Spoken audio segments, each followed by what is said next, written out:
Hello बच्चे, welcome to my channel. तो आज हम करने वाले हैं क्लास 9 का सामाजिक विज्ञान का वर्कशीट। ये वर्कशीट नंबर 30 है और ये दिनांक देख रहे हैं 12 सितंबर 2020 का वर्कशीट है। और जिसमें हम चैप्टर पढ़ रहे थे आप लोग जलवायु, यानी ये चौथा चैप्टर है भूगोल का।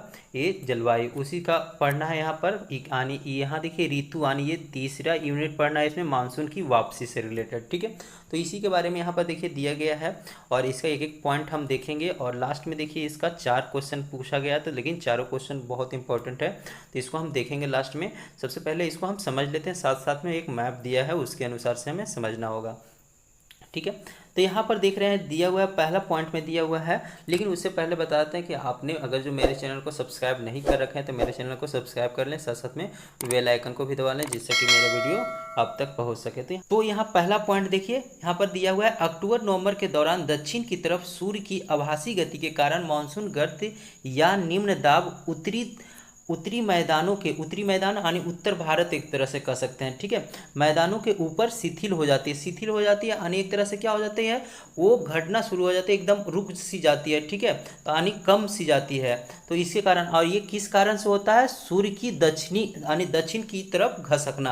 यानी सूर्य मान लीजिए कि ये पूर्व में यहाँ पर उग रहा था, तो ये नीचे जो होता है इस मैप के अनुसार से दक्षिण होता है, तो आने नीचे हल्का वो घसकना शुरू हो जाता है, इस वजह से वो होता है। दूसरा पॉइंट यहाँ पर दिया गया, निम्न दाब के स्थान पर उच्च दाब प्रणाली का बनना, जिससे दक्षिण पश्चिम मानसून पीछे हटना शुरू हो जाती है। यानी आपको पता है कि दक्षिण पश्चिम मानसून जो है भारत में सबसे ज़्यादा अधिक वर्षा कराती है, और ये उच्च वायु दाब यानी उन एरिया में जब निम्न वायु दाब जो है कम ना शुरू हो जाता है, तो वहीं क्या होता है, उच्च वायु दाब वहाँ पर बनना शुरू हो जाता है, बढ़ जाती है। ठीक है, तो जिससे ये दक्षिण पश्चिम मानसून आनी एक तरह से पीछे हटना का मतलब है कि वापस लौटना शुरू कर देती है। और इसमें देखिए मानचित्र के द्वारा तिथि के अनुसार इसे समझिए।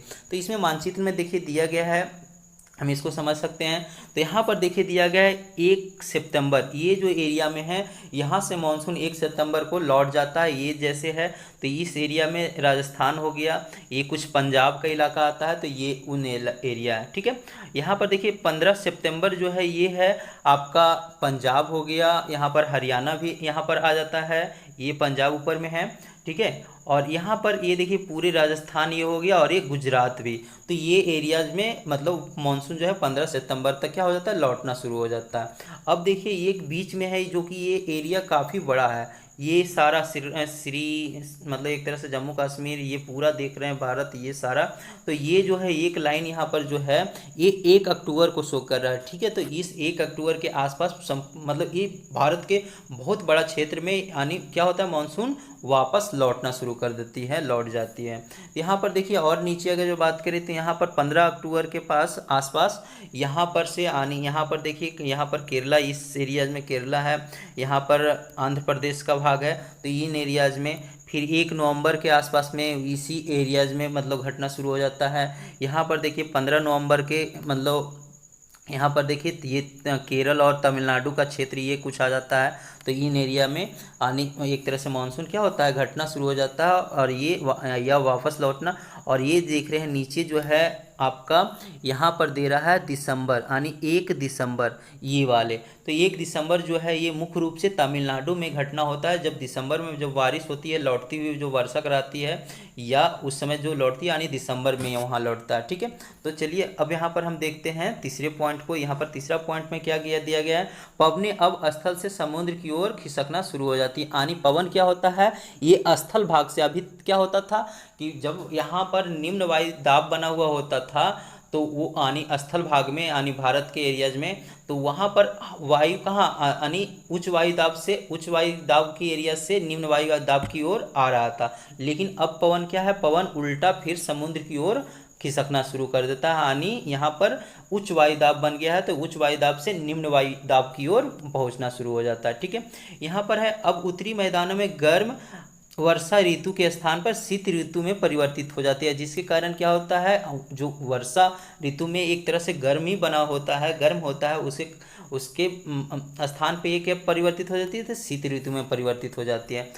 तीसरा पॉइंट यहाँ पर देखिए, चौथा पॉइंट में यहाँ दिया है, चौथा पाँचवा जो भी है, आसमान साफ, दिन का तापमान उच्च जबकि रातें ठंडी सुहानी है, स्थल अभी भी आर्द्र होता है। आर्द्र होता है, यहाँ पर देखिए आसमान क्या होता है, जब बादल छट जाता है तो आसमान पूरी तरह से क्या होता है, साफ हो जाता है, दिन का तापमान बढ़ जाता है, यानी बादल छट गया, उसके कारण क्या होता है, सूर्य की किरण पृथ्वी तक आसानी से डायरेक्टली पड़ती है, इसके कारण तापमान उच्च हो जाता है, जबकि रातें ठंडी होती है, रात काफ़ी ठंड हो जाती है, मतलब ठंड हो जाती है एक तरह से, और सुहावनी भी होती है, यानी इन मौसम में हम अच्छे से सो सकते हैं। लेकिन वहीं यहाँ पर बोला गया यहाँ पर स्थल अभी भी आर्द्र होता है। आर्द्र कहने के मतलब हमारा जो एक तरह से स्थल से जो हवा टकराया, मतलब हवा नज़दीक में जो स्थल के भाग में रहता है उसमें क्या होता है, ह्यूमिडिटी, ह्यूमिडिटी का मतलब आर्द्रता ही होता है, तो इसमें नमी की मात्रा होती है, जिससे क्या होता है, हमारा पसीना या स्वेलिंग मतलब स्वेट चलते रहता है और वो चिप चिप चिप चिप जैसा लगता है। ठीक है, तो यही आर्द्र है। अगला पॉइंट में, उच्च तापमान और आर्द्रता के कारण दिन का मौसम असहाय हो जाता है, जिससे क्वार की उमस के नाम से भी जाना जाता है। यानी क्या होता है कि दिन में काफ़ी उच्च तापमान होता है और साथ साथ में आर्द्रता होता है। यानी अभी भी बताएं कि इसमें क्या होता है कि एक तरह से आर्द्रता, यानी हवा में क्या होती है, काफ़ी नमी होती है, जिससे हमारे शरीर का जो पसीना अगर जो भी चलता है गर्मी के कारण तो वो सूख भी नहीं पाता है और हमारा शरीर क्या होता है, चिपचिपा होता है, जिससे हमें असहज महसूस होता है। और इस जो गर्मी होता है उसी को हम क्वार की उमस बोलते हैं। ठीक है, आगे है अगला पॉइंट है, इसको इंग्लिश में क्वार की उमस को अक्टूबर हीट्स बोलते हैं। ठीक है, आगे है यहाँ पर देखिए, नवंबर के प्रारंभ में निम्न दाब की अवस्था बंगाल की खाड़ी पर स्थानांतरित हो जाती है, जिसकी वजह से चक्रवात का निम्न निर्माण होता है। यानी क्या होता है, चक्रवात का निर्माण कब होता है, तो ये आपको पता होता है कि चक्रवात कहीं पर, मान लीजिए ये एरिया है, अगर जो इस क्षेत्र में क्या हो गया,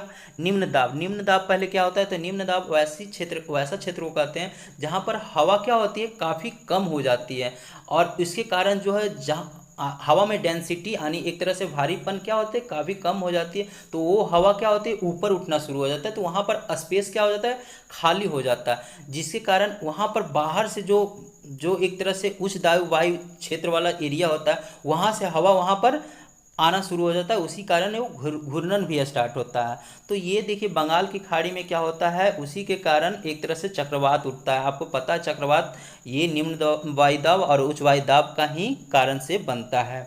ठीक है, आगे यहाँ पर देखें, अगला पॉइंट ये दिया है, ये उष्णकटिबंधीय चक्रवात भारत के पूर्वी तट को पार कर प्रायः विनाशकारी तूफान और वर्षा लाते हैं, जिससे बड़े पैमाने पर जान माल की हानि होती है। आपको पता है कि भारत में जो चक्रवात आते रहता है जनरली, ये तमिलनाडु हो गया, आंध्र प्रदेश हो गया, उड़ीसा हो गया, यहाँ तक कि पश्चिम बंगाल हो गया और बांग्लादेश में भी। तो ये जो है बंगाल की खाड़ी में चक्रवात आने के कारण ये क्या होता है, इन एरिया में काफ़ी तबाही मचाता है, काफ़ी बड़े पैमाने पर जान माल का नुकसान होता है, यानी आदमियों का बहुत सारे आदमी मर भी जाते हैं और बहुत सारे लोग इससे परेशान होते हैं।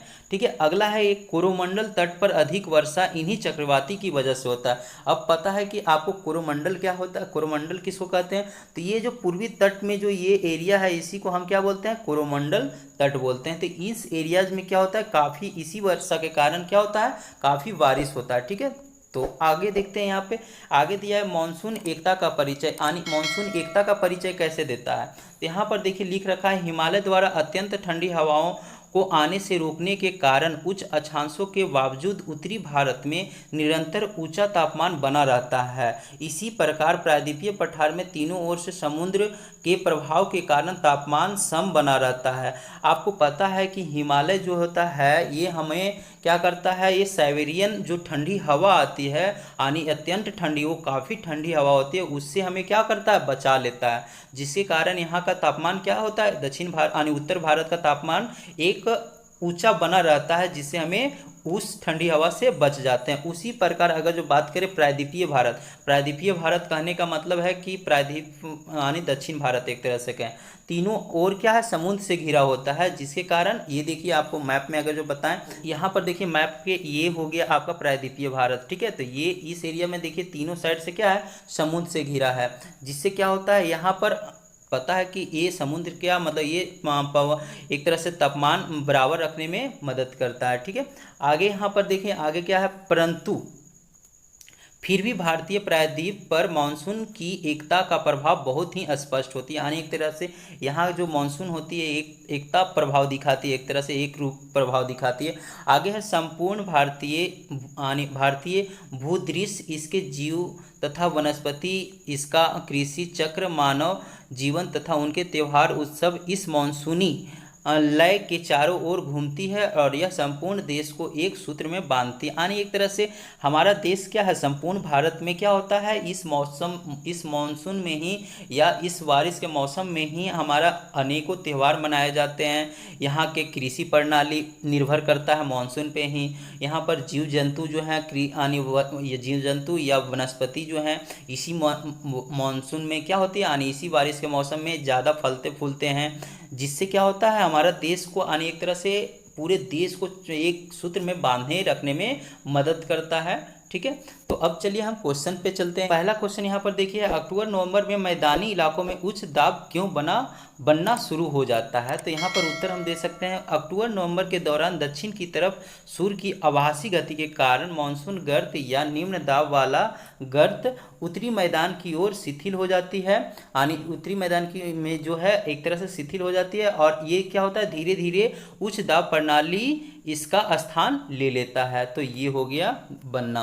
ठीक है, दूसरा क्वेश्चन यहाँ पर देखिए, दूसरा क्वेश्चन में पूछा गया है मानसून की वापसी की कुछ प्रमुख विशेषताओं को लिखिए। तो यहाँ पर देखिए उत्तर हम इस रूप में लिखेंगे, मानसून की वापसी की कुछ प्रमुख विशेषता इस प्रकार है। तो हम देखिए इस तरह से देंगे। पहला देखिए यहाँ पर क्या है, हवा स्थल से समुद्र की ओर खिसकना शुरू हो जाती है। दूसरा, उत्तरी मैदान में गर्म वर्षा ऋतु के स्थान पर शीत ऋतु में परिवर्तित हो जाती है। ठीक है, तीसरा यहाँ पर पॉइंट देंगे, यहाँ पर आसमान साफ, दिन का तापमान उच्च जबकि रातें ठंडी और सुहावनी होती है। ठीक है, तो इस तरह से चलिए अब चौथे क्वेश्चन में क्या पूछा गया, चौथे क्वेश्चन में पूछा गया है, यहाँ पर देख रहे हैं आप, यहाँ पर मानसून पूरे देश को एक सूत्र में बांधता है, इस कथन का समीक्षा कीजिए। तो यहाँ पर उत्तर हम लिखेंगे, मानसून देश को एक सूत्र में बांधता है, इसका निम्न कारण है। तो यहाँ पर हम निम्न कारण में ऐसे देख सकते हैं। पहला देखिए यहाँ पर, भारत के अधिकांश त्यौहार उत्सव मानसून मौसम से ही जुड़ा होता है, जो पूरी देश को एकता में बांधने में मदद करता है। ठीक है, यहाँ पर देखिए दूसरा पॉइंट दे सकते हैं इसमें, भारत की कृषि प्रणाली मानसून पर ही निर्भर करती है, जिससे पूरे देश का किसान जुड़े होते हैं। ठीक है, यहाँ पर तीसरा पॉइंट में दे सकते हैं, इसी मौसम में जीव जंतु यानी जीव तथा वनस्पति हरियाली बिखेरती है, जिससे पूरे देश में खुशी का माहौल होता है। देखिए चौथे क्वेश्चन में पूछा गया, मानचित्र की सहायता से निम्न प्रश्नों का उत्तर लिखिए। तो पहला प्रश्न पूछा गया, दिल्ली और संपूर्ण देश में मानसून की वापसी की संभावित तिथि क्या है। तो आपने यहाँ पर देखा था मैप में, अगर जो देखे जाए मैप के अनुसार से बोला गया है।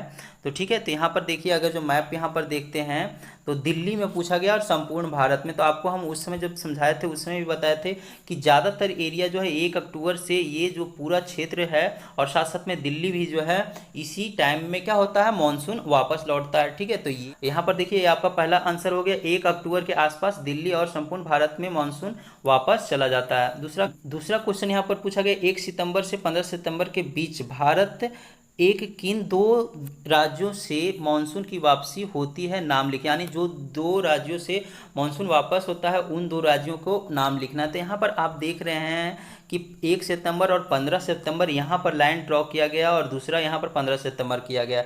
लेकिन आप यहाँ पर जो देख रहे हैं ये 1 सितंबर जो है ये एरिया पड़ता है राजस्थान का और ये है पंजाब का 1 सितंबर में। ठीक है, और अगर जो दूसरा यहाँ पर बात करें, दूसरी जो लाइन है यहाँ पर देख रहे हैं ये है गुजरात का एरिया भी है और यहाँ पर ये राजस्थान का भी हो गया और ये पंजाब हो गया और ये साथ साथ में कुछ भाग ये हरियाणा का भी पड़ता है। तो आपको हम अगर जो यहाँ पर दिखाएं मैप के अनुसार से दिखा दें कि ये कैसे है। तो ये देखिए 1 सितंबर का ये ऐसे खींचा हुआ था और दूसरा ये ऐसे खींचा हुआ था, तो इस तरह से था।